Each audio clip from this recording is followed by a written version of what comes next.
മുണ്ടക്കൈ ചുരൽമല ഉരുൾപൊട്ടൽ ദുരന്തബാധിതർക്കുള്ള കോൺഗ്രസിന്റെ ടൗൺഷിപ്പ് നിർമ്മാണം സംബന്ധിച്ച് ജനുവരി 10-നുള്ളിൽ മാധ്യമങ്ങൾക്ക് മുൻപിൽ എല്ലാ കാര്യവും വ്യക്തമാക്കുമെന്ന് ടി സിദ്ദിഖ് എം.എൽ.എ. കോൺഗ്രസ് നിർമ്മിക്കുന്ന വീടുകളുടെ തറക്കല്ലിടൽ 28-നകം നടക്കണമെന്ന ആഗ്രഹമാണ് താൻ നേരത്തെ പറഞ്ഞത്. വയനാട്ടിലെ ദുരന്തബാധിതർക്ക് നിർമ്മിച്ചു നൽകുമെന്ന് പ്രഖ്യാപിച്ചത് രാഹുൽ ഗാന്ധിയാണ്. അത് കോൺഗ്രസ് പാലിച്ചിരിക്കും. സർക്കാർ നിർമ്മിക്കുമെന്ന് പറഞ്ഞ വീടുകളുടെ നടപടികൾ എത്ര തവണ മാറ്റിയിട്ടുണ്ട്?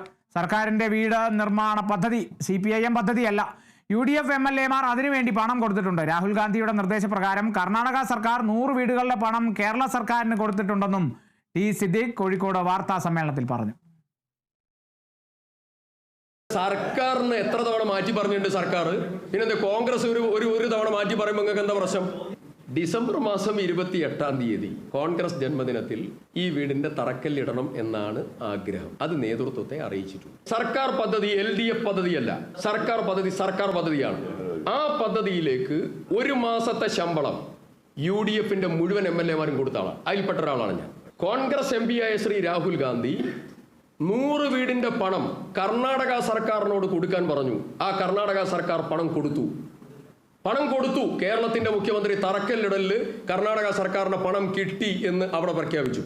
ആ ഉത്തരവാദിത്തത്തിൽ പങ്കാളിത്തം വഹിച്ചതിന്റെ പുറമെയാണ് കോൺഗ്രസ് 100 വീട് വിഭാവനം ചെയ്തത്. ആ വീട് നിർമ്മാണത്തിൽ നിന്ന് കോൺഗ്രസ് 1 ഇഞ്ച് പുറകോട്ട് പോകില്ല. ആ 100 വീടും ഉണ്ടാകും, നടപടി ഉണ്ടാകും.